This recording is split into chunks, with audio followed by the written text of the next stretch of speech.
이제 바로에게 초대를 받죠, 야곱이. 그래서 그 요셉의 형제들 그리고 일가들 모두 다 이제 애굽으로 출발하게 됩니다. 사실은 요셉이 살아있다라는 이야기를 들을 때 야곱은 소스라치게 놀랐습니다. 그리고 이제 그 아들을 죽은 줄 알았던 아들이 다시 살아있다라는 이야기를 듣고 또 잃을 뻔했던 베냐민도 다시 돌아온 그런 장면들을 보면서 이제 야곱은 뭔가 변화된 사람이 되었구나라는 것을 우리는 느끼게 됩니다. 눈에 넣어도 아프지 않을 만큼 베냐민을 아꼈고 그래서 요셉도 아꼈고 라헬에게서 태어난 두 아들을 편애했기 때문에 집안이 콩가루가 되었지만 그 베냐민을 포기하면서 드디어 그 모든 문제들이 해결되기 시작했어요. 요셉에게 베냐민을 데려간 형제들이 또 그곳에서 요셉에게 과거를 회개하는 발언 그리고 베냐민 대신 자신이 남겠다라는 유다의 발언, 이 발언 때문에 그 모든 가족들이 놀라운 화해를 경험하게 된 거죠. 이 야곱이 이 모든 일을 이룰 수 있었던 발단에는 베냐민이라는 존재를 포기할 수 있는 믿음이 있었기 때문이에요. 전능하신 하나님께서 알아서 하실 것이라고. 그러면서 그를 놓았을 때 그는 베냐민뿐 아니라 요셉까지도 얻게 되는 결과를 맞이했다라는 것이죠. 아브라함이나 야곱이나 아들을 포기한다라는 거, 그리고 자기가 특히 편애하는 아들을 내어놓는다라는 거 절대로 쉬운 일이 아닙니다. 상황이 그렇게 흘러갈 때 하나님 원망할 수도 있죠. 하나님 요셉도 저에게서 뺏어가시더니 이제 베냐민마저도 뺏어가십니까? 하나님 어떻게 이러실 수 있습니까? 그렇게 충분히 반응할 수 있는 상황에서 그는 전능하신 하나님께서 알아서 하실 거라고 하나님을 신뢰하기로 선택을 했죠. 그러면서 이 놀라운 변화와 놀라운 화해 역사가 그 앞에 펼쳐지게 됩니다. 사실 하나님이 보실 때 야곱에게서 가장 중요한 게 뭐였을까요? 야곱에게 가장 아킬레스건 같은 거, 야곱이 이거 아니면 안 된다라고 붙들고 있던 게 베냐민이고 요셉이었죠. 요셉과 베냐민을 하나하나 데려가셨어요. 그러면서 야곱은 그걸 잃었다라고 생각했는데 자기가 변화되고 오히려 우상처럼 붙들고 있던 아들들, 그 두 아들의 이름으로써 오히려 하나님께 더 가까워지는 결과들을 얻게 됐죠. 그러면서 하나님께 맡겼다라고 이야기하게 되고, 여기서 우리는 보게 됩니다. 내 손으로 지키겠다고 하는 게 오히려 우리를 망가뜨리는 경우가 많다라는 거예요. 거꾸로 베냐민, 요셉도 하나님한테 맡겼다면, 그리고 맡긴 다음에 어떤 결과가 가져옵니까? 하나님은 더 놀라운 역사를 이루어가시는 것을 보게 되죠. 그러니까 하나님 안에서 맡겨드리는 자유가 있을 때 우리는 거기서 놀라운 하나님의 섭리를 발견할 수 있다는 거죠. 그런데도 여전히 우리가 손에 쥔 것을 놓지 못합니다. 하나님이 우리에게 가장 요구하시는 게 그거예요. 네가 이것만은 안 됩니다. 하나님 이것만은 내가 포기할 수 없습니다. 이건 꼭 돼야 됩니다. 라는 거 하나님이 우리 가운데 내어놓기를 원하실 때가 있습니다. 그게 참 우리가 이해가 안 가요. 아브라함한테 이삭을 요구하시고 야곱에게는 베냐민과 요셉을 뺏어가시고, 우리에게는 뭔가가 될 수 있죠. 그 일일 수도 있고요. 어떤 사람일 수도 있고요. 자녀에 대한 희망일 수도 있고요. 사랑하는 사람에 대한 것도 있을 수 있고요. 하나님은 왜 거기를 자꾸만 건드리시는지 모르겠어요. 그런데 우리는 그게 싫지만 하나님이 보실 때는 거기로부터 자유케 되는 것이 우리에게 복이기 때문에 그렇게 하신다라는 거죠. 그래서 이제 야곱은 그걸 경험했어요. 내가 손에 쥐고 내가 어떻게든 해보려고 하는 것들이 모두 다 집을 아싸리 팔려 만들었다라는 걸 알게 됐고, 그러면서 이제 내가 놓았더니 어떤 결과가 왔는가를 절실하게 알죠. 와, 요셉이 다시 살아왔다고 하고, 요셉이 애굽의 총리 대신이 됐다고 하고, 베냐민 돌아오고 이런 일들이 벌어지면서 그는 더 하나님 앞에 완전히 항복하는 사람이 돼요. 그래서 이제 애굽으로 오라고 파라오가 또 아들이 이야기하잖아요. 그럼 얼른 짐 싸가지고 빨리 가야 될 거 아니에요? 아, 요셉의 얼굴을 빨리 봐야겠다. 그런데 그가 어떻게 하냐면 1절에 이스라엘이 모든 소유를 이끌고 떠나 부엘세바에 이르러 그의 아버지 이삭의 하나님께 희생 제사를 드리니. 애굽으로 냅다 달려갔다라고 이야기하지 않습니다. 기쁘고 신난다고 이렇게 날고 뛴다라고도 말하지 않아요. 그가 가면서 한 게 뭡니까? 이삭의 하나님께 희생 제사를 드렸다. 과거의 야곱은 이러한 모습을 절대로 보여주지 않습니다. 그냥 가는 곳에서 정말 내가 이 땅을 떠나도 되냐고 하나님 앞에 기도하면서 묻고 하는 행동들을 전혀 하지 않아요. 그냥 상황이 맡겨지는 대로 내 생각대로 냅둬 달려가기 바빴죠. 근데 그가 떠나기 전에 부엘세바에서 이제 떠나면 애굽으로 가게 되죠. 단에서 부엘세바라고 부르는 게 단이 맨 꼭대기에 있는 거고 부엘세바가 가나안의 맨 마지막의 도시였어요. 거기서 하나님 앞에 제사를 드리는 거예요. 그랬더니 갑자기 하나님이 환상 가운데 야곱에게 이렇게 말씀하십니다. 2절 야곱아 야곱아 하는지라 야곱이 이르되 내가 여기 있나이다 하매 하나님이 이르시되 나는 하나님이라 네 아버지 하나님이니 애굽으로 내려가기를 두려워하지 말라. 내가 거기서 너로 큰 민족을 이루게 하리라. 내가 너와 함께 애굽으로 내려가겠고 반드시 너를 인도하여 다시 올라올 것이며 요셉이 그의 손으로 내 눈을 감기리라. 우리가 그냥 쓱 보면 아 그렇구나 끄덕끄덕 넘어갈 수 있지만 여기서 굉장히 중요한 문제가 있죠. 야곱이 두려워했다라는 거예요. 야곱이 두려워할 게 뭐 있겠어요? 아들이 애굽의 총리 대신이고 거의 뭐 파라오의 집안을 다 관리하는 사람인데 근데 두려워했다라는 것이죠. 그럼 뭘 두려워했다라는 걸까요? 애굽으로 내려가는 거, 가나안 땅을 떠나는 거. 하나님이 바로 아브라함과 이삭과 야곱, 바로 자신의 가문에게 보내신 곳, 그 가나안 땅을 떠나는 것이 하나님의 뜻에 맞는가? 이게 두려웠던 거예요. 그리고 가면 다시 돌아올 수 있을까? 하나님이 약속하신 이 땅에 나는 돌아올 수 있을까? 그러니까 이 사람의 걱정 자체가 이제 자신 위주의 자기 중심의 걱정이 아니라 하나님이 주신 약속에서 벗어날까 봐 두려워하는 거예요, 이제. 그러니까 두려움의 대상이 달라진 거예요. 이유가 달라진 거죠. 그냥 애굽으로 냅다 달려가면 되는 상황에서 멈춰 섰어요. 지금 가나안에 있는 게 뭐가 도움이 돼요? 가뭄이 들어서 다 굶어 죽게 생겼는데 애굽에 가면 먹을 게 있고 아들도 총리 대신인데 미련이랑 싹 뒤로 던져버리고 냅다 뛰어가면 되는데 그런데 거기서 머물러 서서 하나님한테 두려워하며 묻는 거예요. 여러분 이게 야곱의 놀라운 변화라는 거예요. 사실은 그가 나중에 45장 28절에 보면 이런 말씀이 있습니다. 이스라엘이 이르되 조카도다 내 아들 요셉이 지금까지 살아있으니 내가 죽기 전에 가서 그를 보리라 하니라. 이게 죽기 전에 아들을 한번 보고 싶다라는 정도였다라는 거예요. 그러니까 마음에 뭐가 있냐면 여전히 애굽에 가서도 난 가나안에 빨리 가야 된다. 하나님이 나를 다시 그쪽으로 보내실 것이다 라는 어떤 막연한 소망이 계속 그 안에서 꿈틀대고 있었다라는 거죠. 야곱이 굉장히 가나안 하나님이 주신 그 약속, 아브라함에게 주신 약속, 그 언약에 대하여 굉장히 신중하고 진중하게 생각하고 있는 거예요. 하나님의 뜻에 대하여 굉장히 무겁게 생각하고 있는 거예요. 그냥 하는 게 아니에요. 그냥 계산하면서 눈에 보이는 대로 내 이익이 되는 대로 행동하는 게 아니라 이것이 하나님의 뜻이 맞는가? 하나님 말씀하옵소서. 이게 야곱에게 있었다라는 거죠. 그러면서 하나님이 야곱에게 너 애굽으로 가라.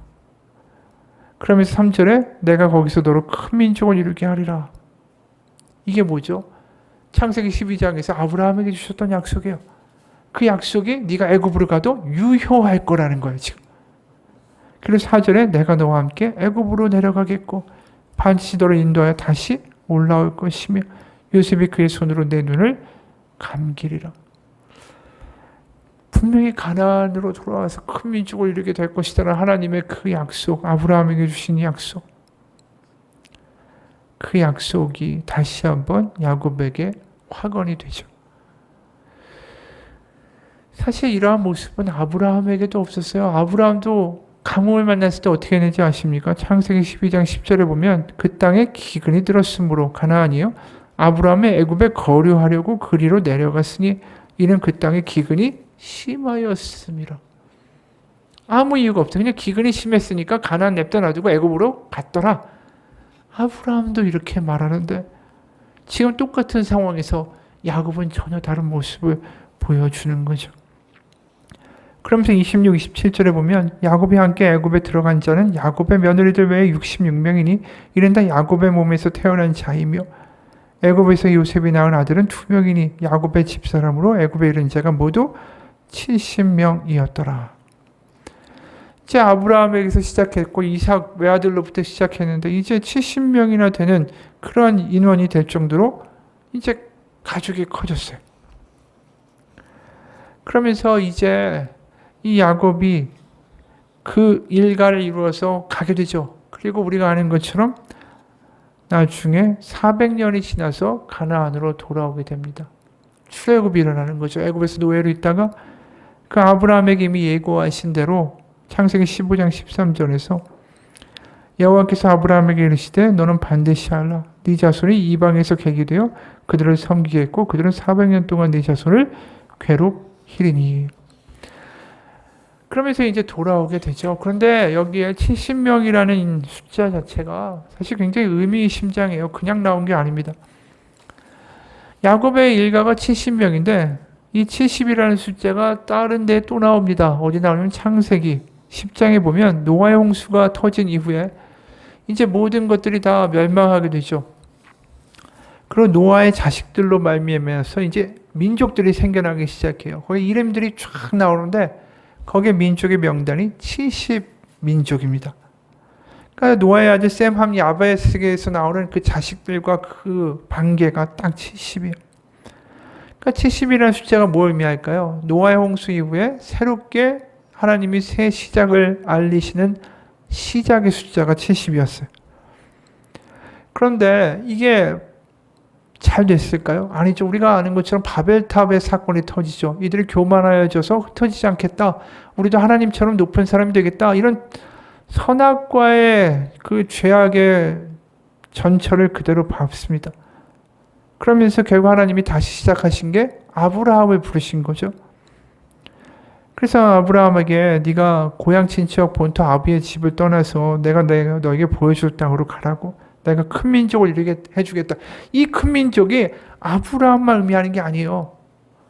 아브라함을 통해 다윗, 또 다윗의 자손으로 예수님이 오시고 예수님을 통해 우리까지 아브라함의 신앙의 후손이 되는 큰 민족을 이루겠다는 하나님의 큰 뜻을 보여주신 거예요.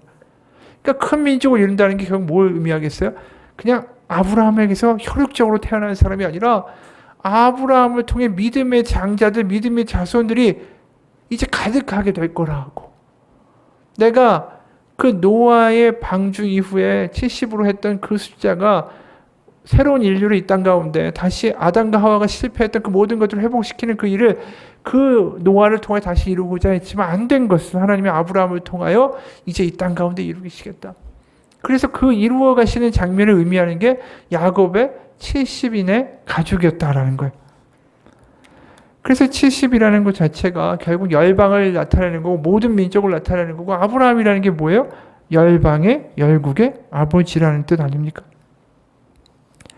그래서 애굽으로 간다라는 것은 뭡니까? 이제 하나님의 새로운 창조의 구원의 역사가 드디어 야곱의 가문을 통하여 애굽으로 가면서 시작되고 있다. 그래서 그게 어떻게 이루어지죠? 결국 출애굽으로 터지고 출애굽을 통해서 가나안으로 엄청난 민족이 넘어오게 되죠. 그러면서 가나안에서 하나님이 뭘 만드시기 원하셨습니까? 가나안에서 하나님의 나라를 그 땅 가운데 만들기 원하셨어요. 애굽과 제국들과 다른 하나님을 사랑하고 이웃을 사랑하는 이 근동의 다른 나라들과 다른 방식으로 살아가는 하나님의 백성들을 그 나라들을 거기에 만들기를 원하셨던 거죠. 그래서 그 70이라는 숫자가 계속 이어지는 거예요. 그러면 그 70이라는 숫자가 또 어디 나올까요? 또 나옵니다. 신약에. 누가 그걸 얘기하냐면 예수님이 이야기하세요. 누가복음에 보면 누가복음 10장에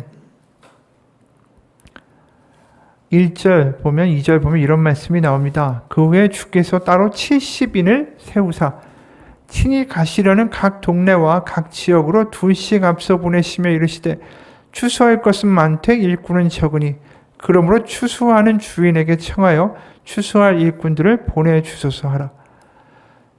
예수님이 70인을 파송하신다는 이 70이 그냥 나온 숫자가 아니에요. 이 70인은 바로 온 열방에 예수님의 복음이, 그래서 다시 탕자와 같은 수많은 이 땅 가운데 하나님을 모르고 살아가던 이들을 다시 하나님께로 불러오는 하나님의 나라가 예수님을 통하여 다시 시작되고 있다라는 것을 알려주는 게 70인을 파송하신 장면이에요.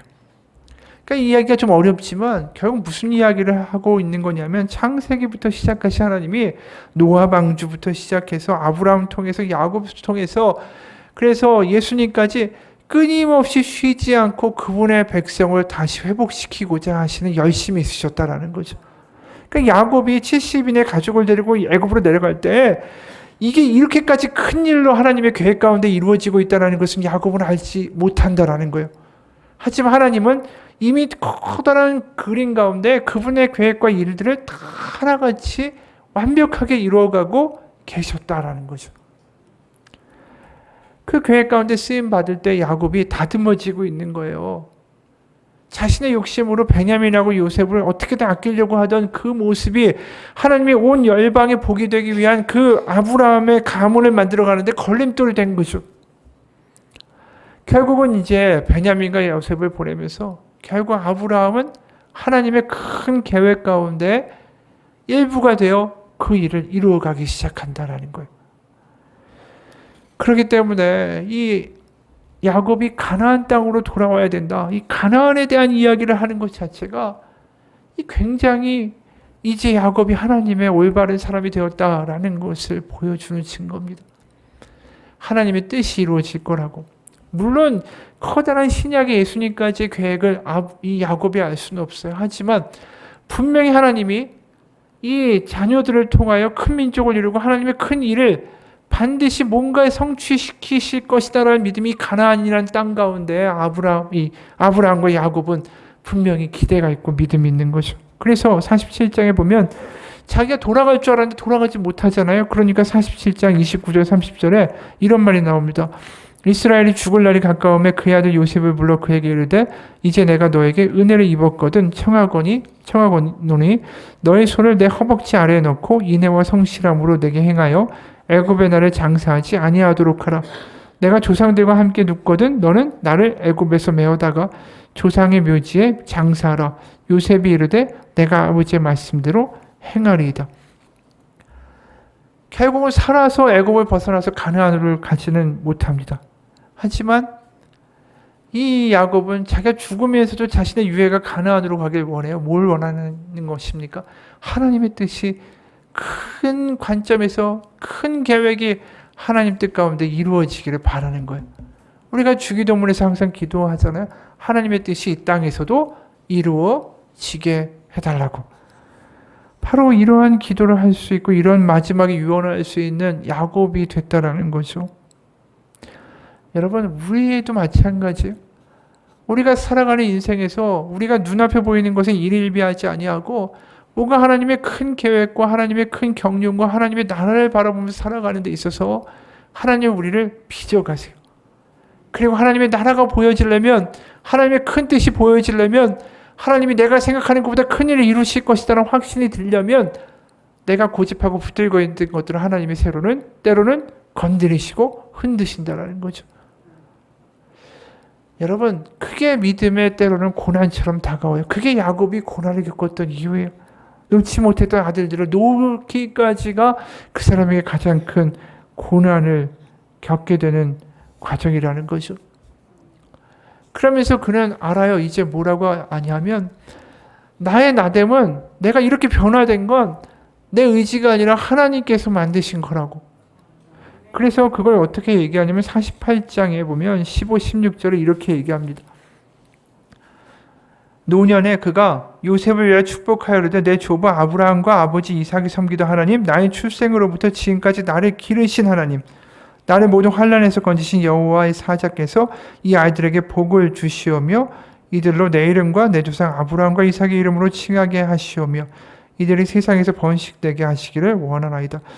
축복하죠. 축복하면서 하나님을 뭐라고 부릅니까? 지금까지 나의 출생부터 지금까지 나를 기르신 하나님. 이게 지금 야곱의 신앙 고백이에요. 나의 나됨은 내가 이렇게 달라질 수 있고 내가 다른 눈으로 세상을 바라보게 만들어주신 것은 바로 출생 때부터 지금까지 나를 빚어가신 하나님 때문이라고. 얼마나 야곱이 잔머리가 많이 있던 사람입니까? 굉장히 산수가 빠른 사람이고 계산이 빠른 사람이죠. 그런 삶 속에서 하나님이 나를 빚으셨다. 그게 나를 기르신 하나님이다라는 뜻이에요. 여러분이 기르다라고 되어 있지만 이게 히브리어로 라라는 히브리어인데 이 라라는 히브리어에서 로에라는 히브리어가 나왔습니다. 이게 뭘까요? 목자예요, 목자. 그러니까 야곱은 다른 말로 말해서 여호와는 나의 목자시다라고 말한 거죠. 자기 양처럼 자기 원하는 대로 막 가려고 하고 양이 시력이 안 좋잖아요. 그리고 때로는 자기가 눈앞에 있는 꼴을 먹으려고 이렇게 가다가 바위에 빠져버리기도 하고 이게 양의 모습이에요. 그런 자기였다라는 거죠. 근데 그걸 데려다가 때로는 바위에 빠지면 끌어다가 또 때로 다른 길로 갈 때는 막대기로 치셔서 이 길로 가라고 하시면서 나를 지금까지 이끌어 오셨다. 그러면서 지금까지 자기를 참아주시고 품어주시고 인내해 주신 하나님, 나를 기르신 하나님, 목자이신 하나님이라고 고백하고 있는 겁니다. 여러분, 지금 우리가 살아가면서 때로 우리가 이해 안 가는 일을 만날 때 하나님은 우리를 지금 버리신 게 아니라 우리를 기르고 계신 거예요. 우리를 빚어가고 계신 거예요. 내가 보이는 게 다라고 믿고 눈앞에 보이는 것에 일비하던 나를 빚어가고 기르시고 만드시고 계신 거예요. 야곱의 인생에 그걸 고백하는 거예요. 이 베냐민하고 요셉을 잃으면 다 망한 것 같아요. 내가 원하는 이 일을 막 잃으면 다 망한 것 같아요. 지금 보이는 건강이 좀 안 좋아지면 다 망한 것 같아요. 내 생각엔 다 그래요. 근데 그게 아니라는 거죠. 우리가 나중에 정말 믿음 가운데 있으면 고백할 수 있기 원합니다. 나를 기르시는 하나님, 나를 빚으시는 하나님. 길갈이라는 책을 쓴 안종혁 교수라는 분이 있는데 이분이 미국의 대학의 석재학 교수고 포항공대 교수님인데 원래 방직 공장의 전기 공원이었어요. 그러니까 완전히 못 배우고 그냥 공장에서 일하는 공돌이었다라는 거죠. 이분이 이렇게 말해요. 첫돌이 지난 3개월 만에 아버지를 여의었다. 28세에 홀로 된 어머니, 어린 시절 매 끼니 먹을 것을 걱정하면서 살았기 때문에 난 중학교에 가서 공부할 수 있다는 것만으로도 행복했다. 그러나 공업 고등학교 공고를 졸업하고 나서는 이제 끝이었다. 방직 공장의 전기 공원으로 일하며 참 많은 절망과 좌절을 겪었고 결국 전문대학의 야간 학생으로 남아 대학 생활을 시작할 수 있었다. 그렇게 어렵게 살아왔고 나의 인생의 앞길이 그렇게 순탄하게 열려본 적은 한 번도 없었다. 밝게 보인다라고도 기대할 수도 없었다. 근데 그러다가 이분이 하나님을 만나요. 그리고 하나님을 만나면서 희한하게 놀랍게 기적같이 유학을 가게 되는 일까지 벌어져요. 그래서 조지아 텍이라는 유명한 미국의 공대에서 공부를 하는데 이 아무래도 기초가 든든해서 유학을 간 게 아니잖아요. 그러다 보니까 이제 박사과정을 졸업하고 학위를 받으려면 박사 논문 자격 시험이라는 게 있어요. 그걸 통과 못하면 그냥 잘리는 거예요, 학교에서. 4번을 떨어졌어요. 5번이 마지막이에요. 5번에 못 붙으면 얘는 구제불능이다. 우리 대학에서 박사학위 줄 수 없다. 내보내는 거죠. 이제 마지막에 여기까지 찬 거 아니에요? 그러니까 그동안 하나님이 여태까지 자기를 여기까지 보내주신 게 얼마나 감사했는지들 그러고 있다가 막상 여기 목까지 차니까 기도도 성경 공부도 예배도 포기하고 교회도 안 나오고 공부만 했어요. 이 시험에서 떨어지면 자기 쪽이니까. 근데 엎친 데 겹친 경우 무슨 일이 있었냐면 몸에 마비가 왔습니다. 쓰러져 버렸어요. 근데 쓰러진 상태에서 기도를 하는데 하나님이 물으시는 게 너 박사학위를 포기할 수 있냐고 물으시더래요. 그러면서 그때서야 깨닫게 된 거죠. 야, 내가 박사학위가 하나님보다 더 중요했구나. 그러면서 쓰러진 상태에서 고백했어요. 저 박사학위를 포기할 수 있습니다. 하나님 원하시면. 그런데 시험에 합격했어요. 그리고 이렇게 고백합니다. 나는 3일 동안 금식하며 주님께 나아가기로 결단했다. 시험 준비를 어차피 할 수 있는 지경이 할 수 없는 지경이 됐으니까 이제 죽으면 죽으리라고 하나님께 회개하며 나아갔다. 3일 동안 금식하는데 나는 평안했고 기쁨으로 충만했다. 주님 앞에 나와 자신의 가장 귀한 향유 옥합을 열고 주님의 발에 부었던 여인의 마음이 공감이 됐다. 주님은 물으셨다. 종여가 너에게 가장 귀한 향유 옥합은 무엇이냐? 주님 죄송하지만 그것만은 묻지 않으셨으면 합니다. 열지도 못하고 주님께 깨어 드리지도 못하는 나의 향유 옥합은 바로 박사학이었다. 주님께 물으실 때 박사학이라고 말하면 그거 가져오라고 하실 것 같아서 나는 늘 두려웠다. 주님의 사랑을 받고 구원의 은혜도 받았고 미국까지 유학도 오게 됐지만 나는 주님을 완전히 따르지는 못했던 거다. 주님이 내게 향유 옥합을 물으신 건 나의 우선순위를 주님께 맞추기를 바라셨기 때문이었을 것 같다. 그렇다 나는 정말 어리석었다. 박사학위를 주님께 드린들 그 박사학위가 주님 것이 되겠는가? 주님께서 무슨 박사학위가 필요하시겠는가? 주님보다 귀히 생각하는 모든 향유 옥합을 주님 앞에 깨어드리고 부어드릴 때 주님께서는 내 삶에서 제일 중요한 첫 번째 향유 옥합이 되어 주시겠다는 말씀을 하시려고 내게 부으셨던 거 아닐까? 주님 이제 항복입니다. 저 주님의 제자로 살겠습니다. 박사학위도 주님 발 아래 내려놓습니다. 주님만 따르겠습니다. 예비시험을 볼 수 있거나 논문 자격시험에 합격하지 못하거나 모든 결정과 염려를 그 순간에 다 주님 앞에 맡겨버렸다. 그리고 나는 주님만 바라보고 살기로 주님께 항복했다. 그런데 참 놀라운 건 항복은 나에게 참 자유와 평안을 가져다 주었다. 오히려 자유했고 내 마음에는 기쁨이 넘쳤다. 감사하게도 금식 3일째 되는 수요일 저녁에 주님 환상 속에서 이번 시험에 합격할 것이라고 나에게 말씀해 주셨다. 그리고 목요일 아침에 잠에서 깨어나자 몸이 완전히 회복됐다. 마음도 회복됐고 학교의 교정을 천천히 걷는데 모든 게 다 새로워 보였다. 모든 나무가 가지를 하늘로 쳐들고 손뼉을 치며 하나님을 찬양하고 있었다. 작은 꽃들도 하나님을 찬양했다. 보라 모든 것이 새롭게 되었도다. 나는 회복된 건강한 몸으로 마지막 예비 시험을 편안한 마음으로 치렀다. 그리고 주님의 말씀대로 나는 사전 5기라는 기록을 세우며 박사 과정에 논문 자격에 합격했다. 이것은 짧고도 긴 인생의 훈련 드라마였다. 그리고 하나님이 나를 빚어가시는 드라마였다.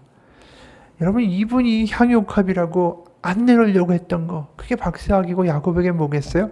베냐민이에요. 안 내놓으려고 그랬어요. 이것만 안 된다고 그랬어요. 근데 그걸 놓았을 때 자유가 오고 오히려 기쁨이 났다라는 거죠. 누구한테 맡겼을 때 하나님께 맡겨야 되는 거예요. 우리가 이걸 잘 못해요. 내가 너무나도 소중한 걸 내가 어떻게든 컨트롤하고 내가 잘 하려고 해요.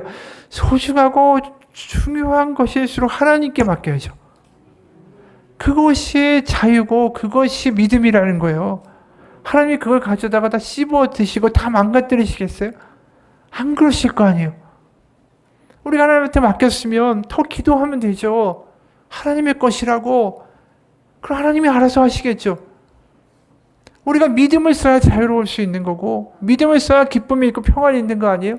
왜 내가 기쁨이 없고 평안이 없고 자유가 없을까? 내가 다 하려고 하니까. 내 향유옥합을 내가 다 쥐고 이것만 안 된다고 붙들고 있으니까 기쁨도 없고 자유도 없고 하나님도 보시기에 답답하신 거죠. 여러분 나에게 소중한 게 있다면 그거 하나님께 드려야 돼요.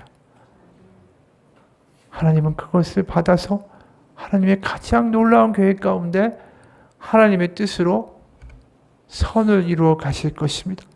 그게 자식이 될 수도 있고 그게 일이 될 수도 있고 그게 어떤 것이든 될 수 있어요.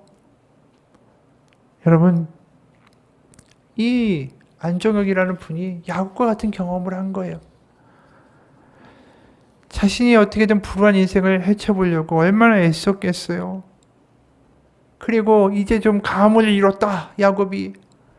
그러면서 자기가 아끼는 베냐민을 놓지 못하는구나. 이분이 이제 좀 미국 가가지고 박사학위 못 넣겠다고 이러는 거나 똑같은 거예요. 여러분, 하나님은 우리가 생각하는 것보다 더 크신 하나님이십니다. 내가 내 계획을 가지고 뭔가를 지켜내는 것보다 모든 것을 아시고 천지를 창조하신 하나님께 그것을 드리는 것이 우리에게는 훨씬 더 선한 일입니다. 그리고 그런 과정이 때로는 안 될 때 하나님은 어려움도 주시고 고난도 주시겠지만 거기서 우리가 끝까지 버티는 게 능사가 아니에요. 야곱처럼 전능하신 하나님, 하나님의 뜻이 하나님 뜻대로 되어질지어다. 그러면서 베냐민을 보낸 게 야곱의 인생을 완전히 바꿔버린 것처럼 우리가 그런 고백을 할 수 있을 때 우리의 인생 하나님이 놀랍게 바꿔가실 거라고 믿습니다. 같이 기도하겠습니다. 하나님, 하나님을 믿는 제대로 된 길을 가게 하옵소서. 여전히 내가 내 것을 쥐고 이것만 안 된다고 애쓰면서 그것 때문에 실망하고 그것 때문에 분노하고 눈앞에 보이는 것이 다인 것처럼 살아가는 아둔한 인생이 아니라 소중한 것이기에 하나님께 드리고 하나님께서 가장 선하게 이루어 주실 거라고 믿으며 내가 할 일은 믿는 일이라고, 내가 할 일은 기도하는 일이라고, 내가 할 일은 하나님 안에 머무는 일이라고 그 분명한 진리를 가슴에 새기며 살아가는 우리의 믿음이 되게 하여 주옵소서. 내가 원하는 방향으로 하나님이 오라고 부르는 사람이 아니라 하나님을 따라 하나님의 선하신 인도하심을 따라 그 길을 갈 수 있는 믿음의 사람들이 되게 하여 주옵소서. 예수님 이름 받들어 기도합니다. 아멘.